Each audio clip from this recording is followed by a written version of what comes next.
بے شک شیطان آدمی کا کھلا ہوا دشمن، وہ ہر وقت وسوسہ اندوزی کرتا ہے، تو لہٰذا بھائیوں سے بات بیان آپ نے نہیں بیان کی۔ آہستہ آہستہ نا وہ حسد بڑھتا، حسد بہت بڑی بیماری ہے۔ اگر نبیوں کے بیٹوں میں ہو سکتا ہے تو عام انسانوں میں کیوں نہیں ہو سکتا؟ انبیاء کے بیٹے اگر کر سکتے ہیں تو عام لوگ بھی۔ آپ جب کسی شخص کو دیکھیں نا کسی کے بارے میں کچے جملے بول رہا ہے، کمزور بات کر رہا ہے، تو پہلے اچھی طرح ٹٹول لیں کہ حق بیان کر رہا ہے یا صرف حسد کے بیچ رہ کے گفتگو کر رہا ہے۔ بہت بڑی بیماری ہے۔ انہوں نے ایک چال بنائی 10 نے مل کے کہ اس طرح کریں کہ ان کو کوئی سخت سزا دیں، انہیں قتل کر دیتے ہیں۔ پھر کہنے لگے مارتے نہیں، کنویں میں پھینک دیتے ہیں۔ حضرت یعقوب علیہ السلام کی بارگاہ میں حاضر ہوئے تو حاضر ہو کے عرض کی کہ ہم سیر کرنا چاہتے ہیں تو ہمارا بھائی یوسف بھی تو ہمارا بھائی ہے نا، ہمارے ساتھ بھیجیں، وہاں کھیلے گا، کودے گا، کھائے گا، پیے گا۔ حضرت یعقوب علیہ السلام نے فرمایا نہیں، مجھے ڈر لگتا ہے کہ کہیں میرے یوسف کو کوئی تکلیف نہ پہنچ جائے۔ کچھ ایسے ہوتے ہیں جنہیں جدا کرنے کو دل ہی نہیں کرتا کہ وہ جائیں نہ۔ کئی دفعہ بعض بچے نالائق ہوتے ہیں، وہ جدا ہوتے ہیں لیکن ان کو جدا کرنے کو دل، لیکن حضرت یوسف تو لائق بچے تھے نا اپنے والد کے، ان کا بھی نہیں ارادہ تھا۔ بھائی لے گئے اور لے جا کر کے حضرت یوسف علیہ السلام کو پہلے بہت زیادہ مارا، پھر حضرت یوسف علیہ السلام کا کرتا اتار کے ان کے ہاتھ باندھے، پھر بڑے بھائی نے یہودا نے رسی کے ساتھ باندھ کے کنویں میں لٹکا دیا، اور پھر جب درمیان میں پہنچے تو پھر رسی کو کاٹ دیا۔ حضرت یوسف جب گرے پانی میں آواز آئی تو ہنسے۔ مفسرین نے لکھا ہے کہ اللہ تعالیٰ نے حضرت جبریل امین کو بھیجا، فرمایا جاؤ میرے یوسف کو پکڑ کے نا تو احتیاط کے ساتھ نیچے رکھ دو۔ حضرت یوسف کو رکھ دیا گیا۔ 3 دن اور 3 راتیں جناب یوسف کنویں میں رہے۔ بچانے والا زیادہ بڑا ہے، محفوظ رکھنے والا زیادہ طاقتور ہے۔ 3 دن اور 3 راتیں کنویں میں رہے۔ انہوں نے کیا کیا کہ حضرت یوسف کا کرتا چونکہ اتار لیا تھا، 2 کرتے انہوں نے پہنے ہوئے تھے، بعد میں مفسرین نے لکھا ہے ایک تو کرتا وہ تھا جنہوں نے استعمال کیا، تو ایک کرتا بطور تعویذ کے حضرت یعقوب نے ان کے گلے میں ڈال دیا بطور برکت کے، تو وہ کرتا بھی ان کے گلے میں تھا۔ ایک کرتے سے انہوں نے باندھ دیا، دوسرا کرتا جو تھا نا اس کو خوند لگا کے نا بکری کا، تو حضرت یعقوب کے پاس آئے اور جب دروازے تک پہنچے تو شور کرنے لگے زور زور سے۔ حضرت یعقوب پریشان ہو کے باہر آئے، چونکہ وہ بکریاں بھی ساتھ لے کے گئے تھے، بکریاں چرایا کرتے تھے، تو کہا بکریوں کو بھیڑیا تو نہیں پڑ گیا؟ تو کہنے لگے حضور بکریوں کو تو نہیں پڑا پر حضرت یوسف کو لے گیا ہے، اور حضرت یوسف علیہ السلام شہید ہو گئے۔ حضرت یعقوب علیہ السلام نے نا وہ کرتا دیکھا تو کرتا دیکھ کے فرمانے لگے بڑا سیانہ تھا بھیڑیا، یوسف سارا کھا گیا ہے پر کرتا کسی جگہ سے پھٹا بھی نہیں۔ اس کا مطلب ہے کہ حضرت یعقوب کو سمجھ آ گئی کہ میرے یوسف کو بھیڑیے نے کھایا نہیں ہے۔ یہ قرآن مجید ہے۔ فرمایا بڑا سمجھدار تھا بھائی، کرتا پھٹا بھی نہیں اور یوسف وہ سارا کھا گیا۔ اب یہ روز وہاں بکریاں چرانے جاتے تھے، یا جناب یعقوب تو رونے لگے تو بھائی روز جاتے تھے، جھانک جھانک کے دیکھتے تھے کہ یوسف ہے کہ نہیں۔ تیسرے دن ایک قافلہ وہاں سے گزرا جو مصر جا رہا تھا، انہوں نے پانی نکالنے کے لیے جب ڈول لٹکایا تو حضرت یوسف نے پکڑ لیا۔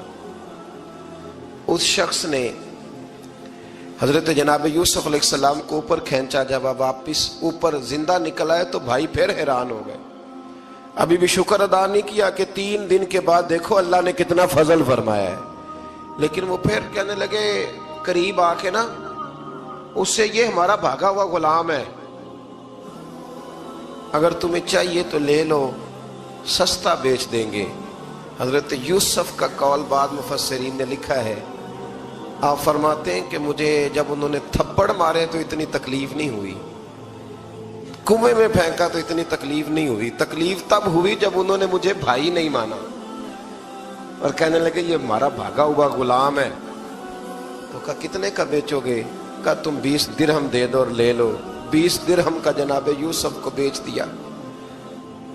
وہ لے گئے مصر کی منڈی میں، وہاں قیمت لگنے لگی، کتنے ہزار، اتنے ہزار، اتنے ہزار۔ اللہ اکبر۔ جناب یوسف کہتے میں نے وہ رنگ بھی دیکھا کہ جب میرا باپ سب سے بڑھ کر مجھ سے پیار کرتا تھا، اور آج میں وہی یوسف ہوں جس کی بولیاں لگ رہی، جس کی بولیاں لگ رہی۔ عزیز مصر آ گیا، مصر کا جو مال خزانہ کا مالک تھا وہ شخص آ گیا۔ اس میں بھی کئی اقوال ہیں کہ وہ بادشاہ تھا کہ کیا تھا، بہرحال عزیز مصر آیا، خزانوں پر قبضہ اسی کا تھا۔ اس نے حضرت یوسف علیہ السلام کے وزن کے برابر سونا تول کے دیا، وزن کے برابر چاندی تول کے دی، وزن کے برابر اس نے ہیرے جواہرات دیے، پھر گھر لے گیا۔ اور جناب یوسف علیہ السلام فرماتے ہیں میں ایک آزمائش سے نکلا، جب گھر آیا تو بڑے سکون سے رہنے لگا۔ عزیز مصر نے اپنی بیوی زلیخا سے کہا اس کا خاص خیال رکھنا۔ فرماتے ہیں محبت ملنے لگی، پیار ملنے لگا، گھر میں بڑی خوشی سے رہنے لگا، پر اللہ کو کچھ اور ہی منظور تھا۔ آزمائش پر آزمائش ذرا دیکھیے گا، پہلے باپ کا پیار، پھر کنواں، پھر کنویں سے بچ گئے تو مصر کی منڈی۔ فرماتے ہیں وہاں سے میں بچ کے آیا، عزیز مصر کے گھر رہنے لگا، زلیخا فریفتہ ہو گئی، گناہ کی دعوت دینے لگی۔ تو حضرت یوسف نے کہا قال معاذ اللہ، میں اللہ کی پناہ چاہتا ہوں۔ سارے دروازے بند کر کے جب وہ پیچھے بھاگی، اصل حسین وہی شخص ہوتا ہے جو اپنے باطن کے حسن کو بچا لیا کرتا ہے۔ جو سوداگری کرنے لگے وہ تھوڑا حسین ہوتا ہے۔ حضرت یوسف علیہ السلام جب بھاگے تو اس نے پیچھے سے پکڑ کے کرتا کھینچا، کرتا پھٹ گیا۔ ابھی آپ دروازے تک پہنچے تھے، عزیز مصر خود آ گیا۔ اس نے آگے کہا یہ کیا ہو رہا ہے؟ تو اس نے مکر کیا، زلیخا نے، کہنے لگی کہ ہونا کیا ہے، اس کو گھر میں رکھ کے پالا ہے، اب جوان ہوا ہے تو معاذ اللہ اس نے میرے طرف دست درازی کرنے کی کوشش کی ہے۔ حضرت یوسف پھر خاموش ہو گئے۔ بھائی بیچ رہے تھے تو پھر بھی خاموش تھے۔ کبھی کبھی کچھ چیزیں خاموش رہ کے سہنی پڑتی، زخم پہ زخم کھا کے جی، خون جگر کے گھونٹ پی، آہ نہ کر لبوں کو سی، یہ عشق ہے کو دل لگی نہیں۔ حضرت یوسف علیہ السلام پھر چوپ ہے۔ زلیخا نے بڑی باتیں کی، ایک دانا آدمی تھا، قرآن کہتا ہے ایک بولا بولنے والا، ایک عقل مند بولا۔ اس نے کہا دیکھو نہ زلیخا کی سنو نہ یوسف کی سنو، اگر تو کرتا آگے سے پھٹا ہوا ہے تو پھر غلطی ہے جناب یوسف کی، اور اگر پیچھے سے پھٹا ہے تو پھر زلیخا کی غلطی۔ حضرت یوسف کی معاذ اللہ پھر غلطی۔ تو عزیز مصر نے کرتا دیکھا تو پیچھے سے پھٹا تھا، لیکن امام قرطبی کہتے ہیں وہ کوئی عقل مند آدمی نہیں، وہ تو 4 مہینے کا بچہ تھا، وہ ایک 4 مہینے کا، وہ قریب تھا۔ حضرت یوسف علیہ السلام کی گواہی دینے کے لیے اللہ نے اسے زبان دی تھی، زلیخا کے ماموں کا بیٹا تھا، 4 مہینہ کا گہوارے میں لیٹا ہوا، جب بادشاہ سے فیصلہ نہیں ہو رہا تھا اور بادشاہ پریشان تھا عزیز مصر کے، کسی کو جا کے بتاؤں گا تو کوئی کیا سوچے گا، اس کے گھر میں کیا کچھ ہوتا ہے۔ کہتے پریشان تھا تو پنگوڑے سے بچہ بول پڑا، کہنے لگا بادشاہ اگر تو کرتا آگے سے پھٹا ہے تو پھر معاذ اللہ غلطی حضرت یوسف کی، اگر پیچھے سے پھٹا ہے تو پھر زلیخا کی۔ تو کرتا پیچھے سے پھٹا تھا، حضرت یوسف کے حق میں گواہی مکمل ہو گئی۔ اب آہستہ آہستہ نا دربار میں محل میں بات پھیلنے لگی، تو بیویاں کہنے لگی اوہو زلیخا تو ایک غلام پہ عاشق ہو گئی ہے، ایک غلام پہ۔ تو زلیخا کہنے لگی تم اجے میرا محبوب نہیں ڈٹھا۔ یہ رٹے ڈالنے والے دیکھتے نہیں اور دور کھڑے رہ رہ کے کہانیاں سناتے رہتے۔ انہوں نے کہا تو نے ابھی دیکھا نہیں نا، تو نے ابھی یہ کیا پتا ہو کہ ماجرا کیا ہے؟ تو کہنے لگی نہیں تو غلام پہ۔ اس نے کہا چلو تجربہ کراتی ہوں۔ ساری عورتوں کو بٹھایا، ہاتھ میں ایک ایک سیب دیا، ایک ایک چھری دی، اور جب پوری تیاری ہو گئی پھل کاٹنے کی عورتوں کی تو جناب یوسف سے کہا ذرا جھلک تو دکھاؤ۔ تو حضرت یوسف نے جب جھلک دکھائی تو قرآن کہتا ہے سیب کاٹنے کی بجائے ہاتھ کاٹ لیے، اور کہنے لگی اوہو یہ کوئی بشر نہیں، یہ تو کوئی فرشتہ ہے، یہ کوئی فرشتہ ہے، یہ تو کوئی اللہ تبارک و تعالیٰ کی طرف سے آنے والا کوئی کرامت والا، عزت والا، شان والا فرشتہ ہے۔ حضرت زلیخا کہنے لگی سمجھ آئی ہے پھر تو مجھ پر شکوہ کرتی تھی۔ تو اب وہ بات بھی آہستہ آہستہ پھیلنے لگی کہ حضرت یوسف علیہ السلام کی غلطی نہیں، غلطی زلیخا کی۔ اب بادشاہ نے زلیخا سے کہا کہ اگر تو میں تیری بات کروں تو تیرے ساتھ میری بدنامی کا بھی ڈر ہے، کیا کریں؟ طے یہ پایا کہ حضرت یوسف کو جیل میں ڈال دیا جائے۔ پہلے بھائیوں کے تھپڑ، پھر کنواں، پھر مصر کی منڈی، پھر زلیخا کا الزام، اور پھر باری آ گئی جیل جانے کی۔ حضرت یوسف علیہ السلام کو جیل میں، کچھ نے لکھا ہے 12 سال جیل میں رہے، جیل میں ڈال دیا۔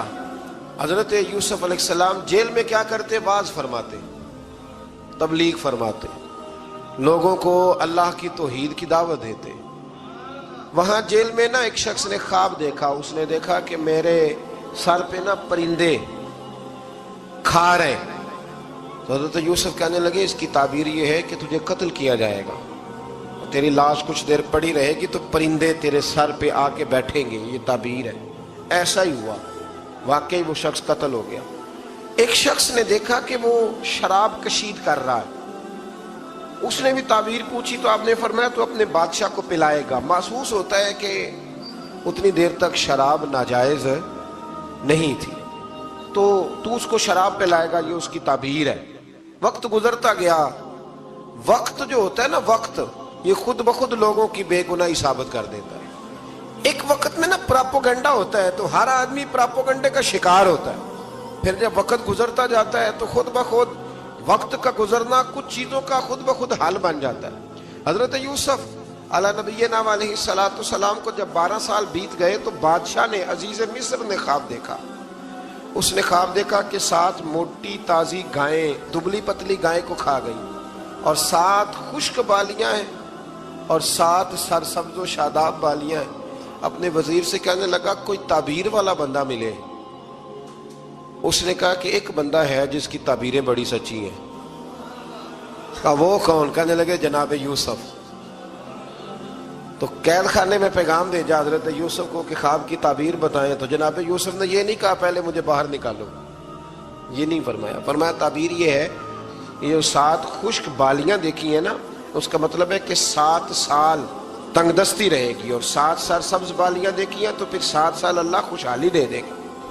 اور فرمایا یہ جو تم نے گائیں دیکھی ہیں موٹی تازی وہ کھا گئی، فرمایا اس کی تعبیر یہ ہے کہ کوشش کرنا کہ جو تمہارے پاس دن یہ چل رہے ہیں جن میں سرسبز و شاداب ہے کھیتیاں، تو 7 سالوں کے لیے اناج جمع کر لینا، بالیوں کے اندر ہی رہنے دینا، باہر نہ نکالنا، اور پھر اگلے جو خشک سال ہوں گے نا، وہ یہ جو جمع پونجی کی ہوگی نا، اس کی برکت سے وہ 7 سال آسانی سے۔ اس پر ہمارے مفسرین نے لکھا ہے، اس آیت پر صوفیاء اور بزرگ تو کہتے ہیں نا سارا اللہ کے راستے میں دے دو، یہ بھی بات اچھی ہے، لیکن اگر کوئی اپنے بچوں کے لیے آنے والے وقت کے لیے کوئی چیزیں سنبھال کے رکھے تو یہ بھی سورہ یوسف سے ثابت ہے، یہ بھی سورہ یوسف سے، تو یہ بھی کوئی ایسا فعل نہیں ہے جس پر کوئی شخص تنقید کر سکے۔ آمدام برسر مطلب حضرت یوسف نے جب تعبیر بتائی تو بادشاہ کہنے لگا کہ انہیں باہر نکالو۔ آپ فرمانے لگے میں نہیں نکلتا بھائی، نہیں نکلتا میں جیل سے، یہی ٹھیک ہوں میں۔ آپ کیوں نہیں نکلتے؟ کہنے لگے پہلے اعلان کر کے لوگوں کو بتا کہ میں بے قصور ہوں۔ وہ جو تو نے پراپوگنڈا کیا نا اپنے منہ سے اعلان کر۔ اس نے جناب زلیخا کو بلایا، ان عورتوں کو بلایا، وہ عورتیں ساری سامنے آئیں، انہوں نے گواہی دی کہ یوسف تو بے گناہ ہے۔ پر سال کتنے لگ گئے؟ اللہ اکبر، 12 سال لگ گئے۔ یقین کریں کچھ لوگوں کو یہ ثابت کرنے میں نا کہ میں ٹھیک ہوں زندگی بیت جاتی، اور میں تمہارا خیر کا ہوں زندگی بیت جاتی ہے۔ لوگوں کو ہوش تب آتی ہے جب مزار پر چادر ڈالنے کا ٹائم آ جاتا ہے، ہوش تب آتی ہے، لیکن پھر ہوش کا کوئی فائدہ۔ 12 سال کے بعد بادشاہ نے ان کو بلایا اور کہنے لگا کہ یہ جو خواب میں نے آپ کو سنایا اب کرنا کیا ہے؟ تو حضرت یوسف کہنے لگے تم سے کچھ بھی نہیں ہوگا، اگر کچھ کرنا ہے تو پھر یہ خزانے کی ذمہ داری میری لگاؤ، اگر کوئی قابل آدمی ہو تو وہ آگے بڑھ کے بات کر سکتا ہے۔ یہاں ہر بندہ ہی آگے بڑھ کے کہتا ہے مجھے دے دو ڈیوٹی، لیکن قابل ہو تو وہ آگے بڑھ کے بات کرے اور سمجھے کہ میرے علاوہ کسی کے لیے مشکل ہے تو پھر وہ آگے بڑھے۔ حضرت یوسف نے جب کہا تو انہوں نے آپ کو وزیر خزانہ بنا دیا۔ پھر ایک وقت آیا کہ وہ عزیز مصر ہی بن گئے، قحط پڑ گیا۔ جب مصر میں قحط پڑا تو دائیں بائیں بھی قحط پڑا، کنعان کے آپ رہنے والے تھے، وہاں بھی قحط پڑا۔